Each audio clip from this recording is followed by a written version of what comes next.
Assalamualaikum warahmatullahi wabarakatuh. Salam sejahtera bagi kita semua. Saya Mirza Ratriadi. Kali ini dalam tutorial HTML dan CSS. Di kesempatan kali ini kita akan membahas bagaimana cara membuat form di halaman HTML.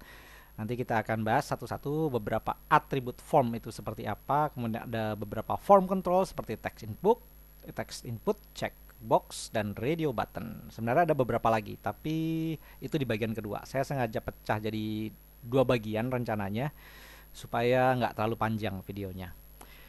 Oke, cara membuat form. Pasti mungkin ada beberapa dari Anda yang sudah kenal apa itu form ya. Form itu ya formulir. Kayak misalnya kalau Anda mau mendaftar jadi sebuah anggota organisasi, misalnya ada sebuah webnya itu web sebuah organisasi, misalnya ormas atau apa gitu. Nah, di situ kita mau daftar, kita pasti diminta yang namanya nama lengkap, terus alamat, tempat tanggal lahir, dan sebagainya. Nah, itu salah satu contoh form yang ada di halaman web. Nah, kita akan buat yang semacam itu. Pertama, kita kenali dulu atribut form itu apa aja. Oke. Oke, untuk membuat sebuah form, tag yang digunakan adalah tag form. Nah, ini form. Nah, dia ada punya tag pembuka dan tag penutup. Jadi, apapun yang ada di dalam tag form ini, nah ini form yang bakal kita buat itu nanti seperti apa. Oke, ini sini deh. Oke. Oke, pertama kita kenali dulu yang namanya atribut di dalam form. Atribut di dalam form itu ada beberapa yang terkenal. Misalnya mana tadi? Oke. Untuk mengisi atribut form di sini, letaknya di sini di dalam tag form ini, tag pembukanya. Kemudian kita masukkan nama atributnya. Contohnya action. Nah, contohnya action. Action, kemudian isinya baru kita. Nah, dalam action ini apa? Misalnya teks. Artinya form ini adalah form yang sifatnya bentuknya teks. Cuma masukin teks saja kayak nama, nomor KTP, alamat, dan sebagainya. Istilahnya cuma tulisan-tulisan aja lah gitu. Oke, kemudian ada namanya method. Method, nah ini method. Nah, method di dalamnya ini ada dua pilihan, ada get, ada post. Nah, misalnya saya taruh get. Nah, misalnya kita bisa isi get. Perbedaan antara get dan post, kalau get itu daftar form yang sebelum disubmit itu akan di cache. Di cache itu artinya disimpan di cache-nya web browser. Artinya dia masih kesimpan di browser history. Biasanya kalau kita habis mengisi sebuah form, kita submit, terus pas kita mau isi lagi, nah biasanya kan masih ada jejak-jejaknya tuh. Nah, kalau kita menggunakan method get, isi dari form itu masih akan kesimpan di history gitu. Saya kan udah pernah coba login ke web tertentu kayak Google atau Yahoo itu kan, saat Anda ngetik email kok masih ada jejaknya nih, alamat-alamat email orang. Nah, itu karena menggunakan method get. Jadi kesimpan gitu.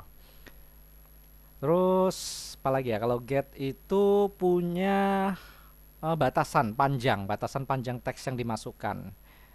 Kemudian apalagi ya bedanya? Ya, itu aja dulu deh bedanya yang paling umum ya. Artinya nge-catch dia bisa nyimpen, kemudian biasanya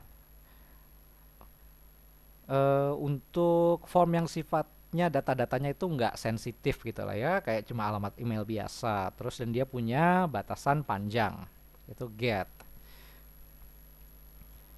Kemudian ada yang namanya post. Post, nah bedanya ya kalau post sama get. Kalau post itu tidak akan di catch.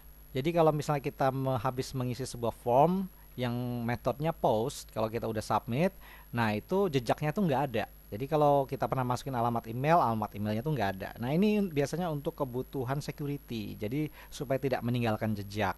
Jadi nggak ada di browser history. Terus dan dia tidak punya batasan panjang data yang mau disubmit. Mau besaran datanya itu seperti apa itu nggak ada batasan. Itu method post. Paham ya? Oke, lanjut. Lalu ada yang namanya target.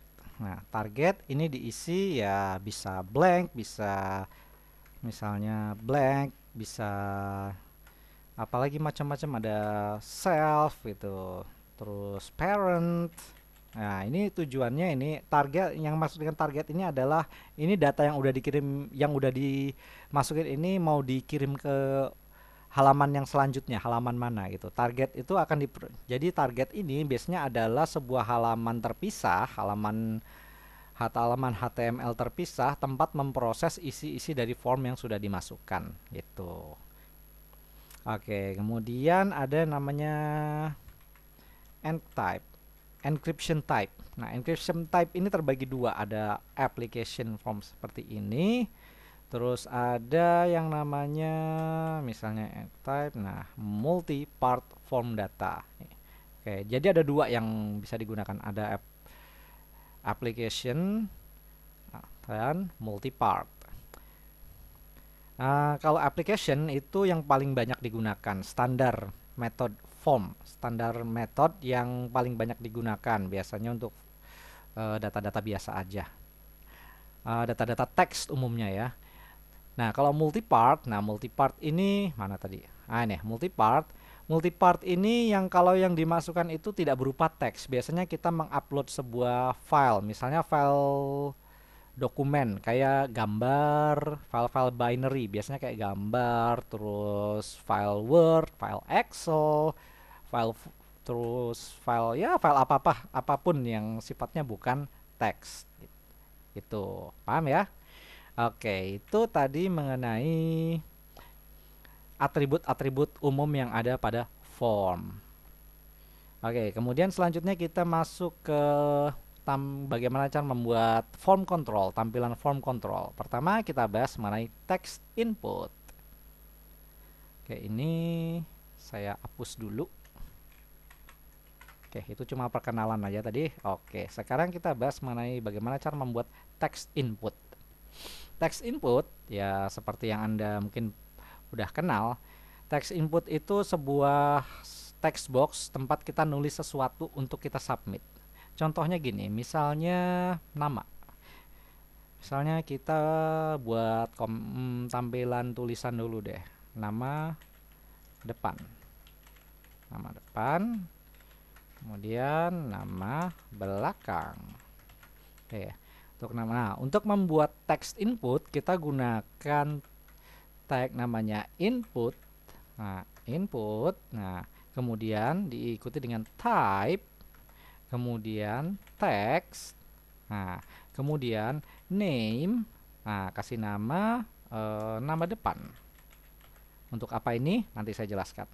Oke, selanjutnya kita buat input juga yang tipenya text, kemudian namanya nama belakang.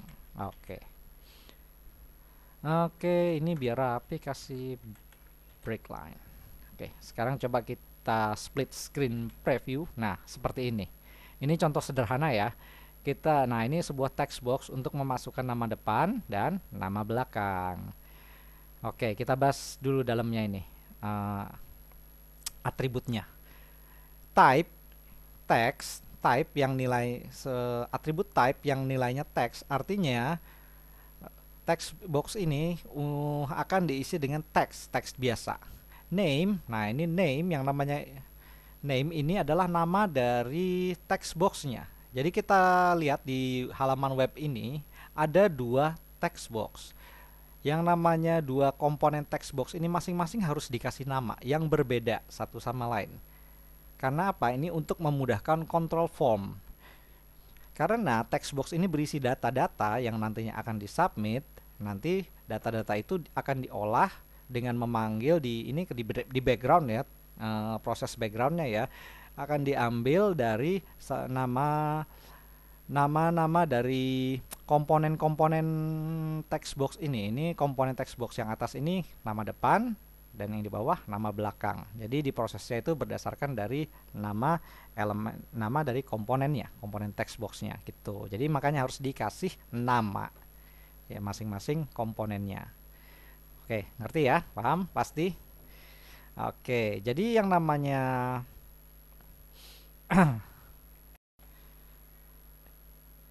input type ini, text box ini, kita bisa beri atribut-atribut seperti ini.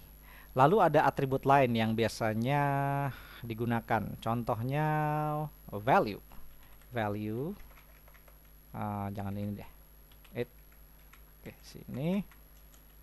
Value, contohnya value. Kemudian nilainya apa? Teks. Nah, ini kita isi nilai default yang diisi. Misalnya nama. Gitu. Nah, jadi ada nama di sini. Nama depan misalnya, nama depan. Nah, di sini juga kita isi nih value nama belakang. Jadi value ini adalah default yang otomatis akan terisi saat halaman webnya dijalankan gitu. Nah, ini ada depan, nama belakang gitu, nggak kosong melompong aja gitu. Ya biasanya ini cuma keterangan gitulah ya. Ya ini bisa kita kosongkan sih kayak gini. Nah, ini ada tanda silangnya gitu.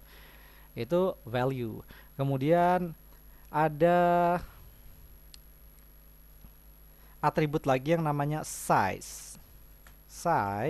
Nah, ini size misalnya 30 ya. Nah, size ini ini ukuran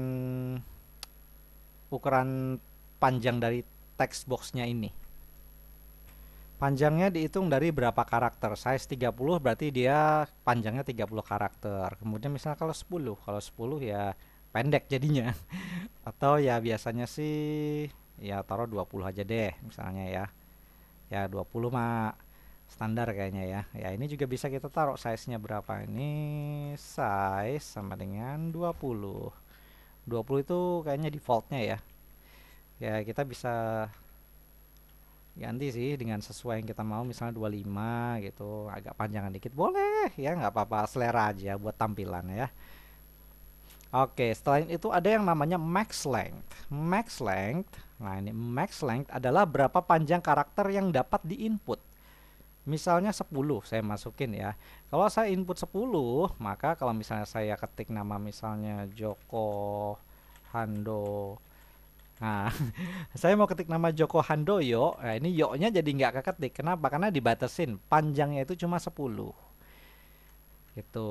Ini jadi tuh waga patma 6 jupan lan loh tuh cuma 10 karakter doang. Jadi nggak bisa lebih. Ya itu pembatasan ini kadang-kadang dilakukan untuk apa ya? Biasanya untuk menjaga supaya nggak terlalu panjang orang yang melakukan input itu nggak terlalu panjang itu. Max length itu. Misalnya kita diminta untuk memasukkan apa ya, nomor KTP itu. Nomor KTP itu berapa sih panjangnya, berapa digit ya?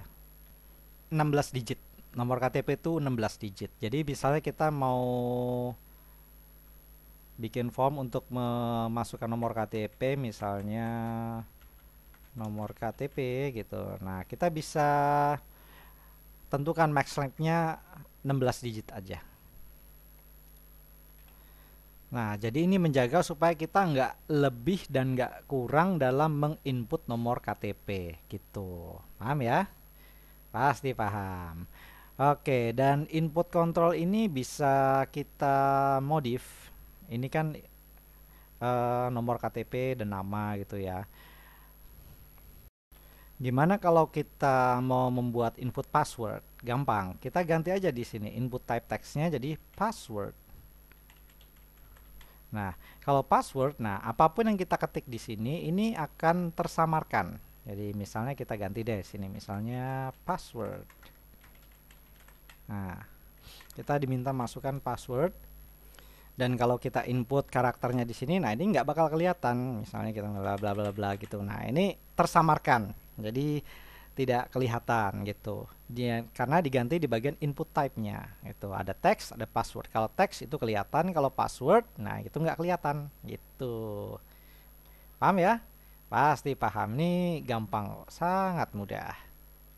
Sama juga kita bisa tentukan max length-nya berapa. Jadi kita bisa menentukan maksimal password itu panjangnya berapa. Supaya nggak terlalu panjang. Kalau terlalu panjang nanti bakal menyusahkan pengguna. Oke, pasti Anda paham ya. Oke, ini kan single line input text control ya. ada yang sifatnya multiple line. Multiple line itu sebuah text box yang bisa kita isi panjangnya seberapa yang kita mau. Oke, contohnya gini, ini saya hapus. Oke, misalnya kalau Anda pernah belanja online ya di salah satu website.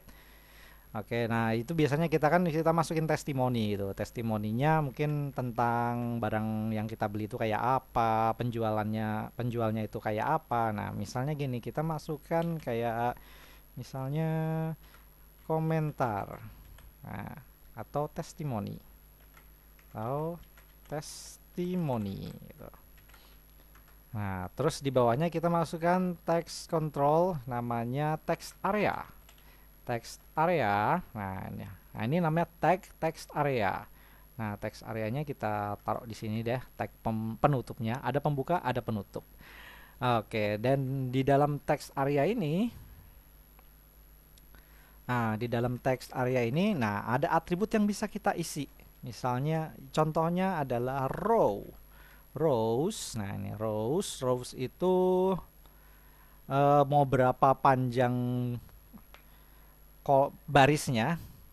Misalnya 5 saya masukin row-nya 5. Nah, sehingga dia akan panjang ke bawah gitu. Nah, terus selain row ada namanya column. Namanya calls nih. Calls. Nah, kita masukkan nilainya. Misalnya mau berapa banyak kolomnya? Misalnya 40 aja deh. Nah, 40. Jadi dia 40 karakter ke kanan dan ke bawah ada 5 baris gitu.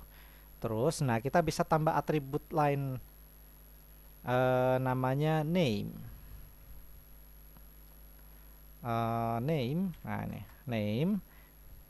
Nah ini name-nya sama seperti yang text box tadi, kita harus kasih nama. Ini komponen ini kita harus kasih nama. Misalnya testimoni, biar gampang deh, testimoni.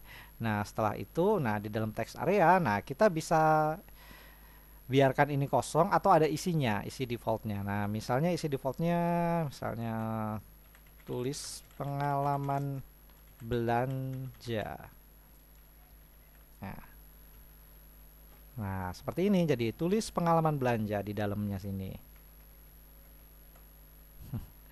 Jadi harus dipindahin bawahnya, ini bagus saya taruh begini aja deh. Ini enggak, sini bener. Nah ini yang harus agak saya mundurin dikit. Nah jadi begini.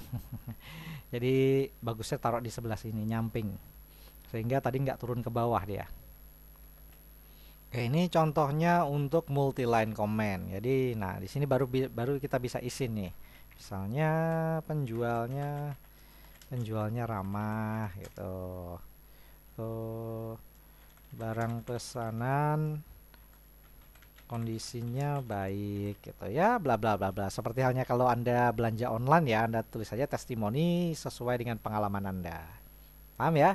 Ini cara bikin text area atau multi line multi text form. Multi textnya, multi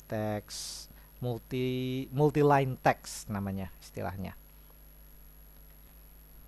Oke, itu tadi tentang text input. Selanjutnya tentang checkbox atau kotak yang bisa dicontreng. Pasti Anda pernah lihat ya. Nah, kita bisa bikin hal yang seperti itu. Kita bisa bikin tampilan yang seperti itu di halaman web.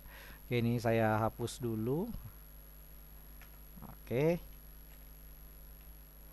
Untuk membuat sebuah checkbox, kita gunakan input juga, tag input. Input.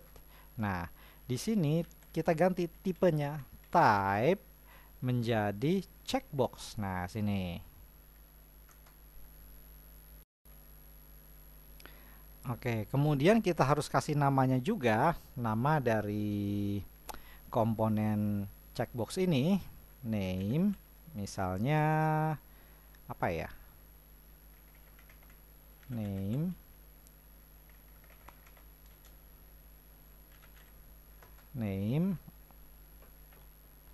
Misalnya wortel. Kok nggak ketik? Oke, nah ini wortel. Misalnya saya mau bikin daftar belanjaan ya. Kemudiannya value. Nah, ini value kita bisa pilih misalnya on. Oke. Nah, baru di sini kita kasih tulisannya misalnya wortel. Oke, ini enaknya kasih spasi dikit. Nah, oke. Nah, kemudian kita bisa bikin input juga type yang sama. Input. Nah, type-nya checkbox. Nah, kemudian name-nya kita kasih nama seledri. Nah, kemudian value on. Nah, setelah itu baru kita kasih sini seledri. Nah, cuman biar enak, biar bagus kita kasih break line sini. R. Nah, ini. Jadi dia ada di atas, ada di bawah. Ini bisa kita cek tuh. Nah, bisa kita uncheck juga gitu. Kita contreng gitu istilahnya kalau bahasa bahasa umumnya gitu. Oke.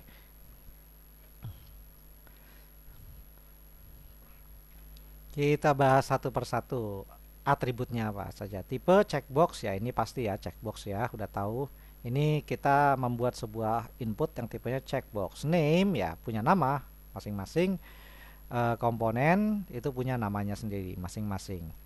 Kemudian value, nah value ini, oh ini kok kurang nih. Nah ini baru bener. Value adalah on. On artinya kalau misalnya di submit, value yang tercontreng ini akan ikut di submit gitu. Nah, kemudian ya ini baru saya tulis wortel di sininya. Terus ada satu lagi namanya checked. Checked flag. Nah, ini bisa kita kosongin atau enggak emang flag. Nah, ini flag. Checked flag artinya secara default dia udah tercontreng. Kalau misalnya nggak mau ada contrengannya, nah ini hapus aja gitu. Nah, dia nggak kecontreng gitu. Gampang ya? Gampang dong. Ini namanya checkbox. Oke, selanjutnya kita radio button. Cara membuat radio button. Kenapa disebut radio button? Mungkin ada yang bertanya, kok radio button sih? Jadi gini, kalau Anda menyalakan radio di rumah atau dimanapun, yang namanya stasiun radio, kalau Anda geser-geser frekuensinya, itu pasti akan Anda hanya akan bisa memilih salah satu stasiun aja. Kita nggak bisa dengerin dua stasiun sekaligus dalam satu radio, karena masing-masing stasiun ada di frekuensi yang berbeda. Nah, itu yang disebut dengan radio button dalam dunia user interface. Jadi radio button itu adalah sebuah beberapa pilihan yang dimana Anda hanya bisa memilih satu saja. Untuk membuat radio button ya sama kayak begini sih, mirip. Nah, ini kita hapus dulu deh. Nah, ini kita hapus dulu. Kita gunakan input type.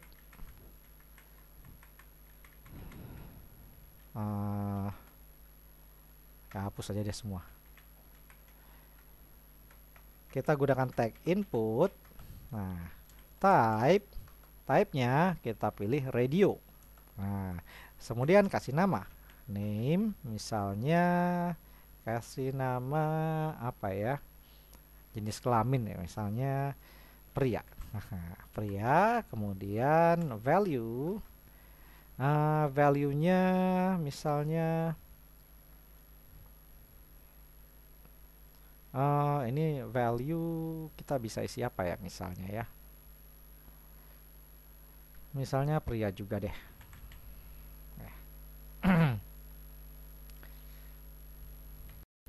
Maaf, ini name-nya saya kasih nama kelamin. Nah, atau gender aja lah biar lebih sopan. Oke. Kemudian value pria. Nah, ini saya kasih aja pria gitu. Nah, ini input misalnya input jenis kelamin. Kemudian ada di bawahnya kita masukkan, kita hapus juga, kita gunakan input juga. Input type, kemudian radio. Nah, kemudian name misalnya gender juga samain aja. Name, gender, value. Nah, ini wanita. Kemudian di sini yang ditampilkan wanita. Nah, sehingga kalau kita jalankan, nah ini cuman bisa milih salah satu aja, ini yang disebut dengan radio button. Karena yang nama kelamin hanya bisa salah satu ya, pria atau wanita. Oke, terus atributnya, nah sama seperti yang text box, ada tipe, nah ini tipenya radio, kemudian name, nama, kenapa namanya sama? Karena mereka ini satu kesatuan, radio button ini seberapapun banyaknya, mereka itu satu kesatuan. Karena saat disubmit hanya salah satu datanya saja yang bakal diterima oleh server, yang akan diproses oleh server. Itu. Cuman value-nya beda. Nah, ini value pria, wanita ini value nanti yang akan yang dikirim ke server juga datanya saat radio button ini terpilih. Kalau Anda pilih pria, tentu value-nya yang dikirim adalah pria gitu. Kalau wanita ya, value yang dikirim yang diproses ke server adalah wanita. Oke, kemudian ada namanya checked. Namanya checked, sebuah atribut namanya checked. Nah, ini. Nah, ini otomatis terpilih apabila halamannya dijalankan. Checked flag gitu. Kalau misalnya kita pindah ke sini deh. Nah, kalau checked flagnya pindah ke bawah sini, ya berarti yang kepilih defaultnya ya wanita gitu. Tapi biasanya kalau untuk radio button seperti ini, checked flagnya dimatikan aja lah. Apalagi kalau pemilihan gender. Kalau checked flagnya dinyalain di salah satunya, ntar salah submit ya datanya salah dong gitu. Masa pria kelaminnya wanita gitu diisinya. Oke, paham ya? Ini gampang deh, gampang banget. Yang penting kita kenalin dulu beberapa elemen-elemen pada form, terutama form control yang sudah kita bahas tadi. Oke, jadi di kesempatan kali ini kita sudah bahas bagaimana cara membuat form. Di bagian yang pertama tadi kita belajar mengenai beberapa atribut form yang umum, kemudian kita belajar membuat form control, yakni mana tadi pen saya? Nah, ya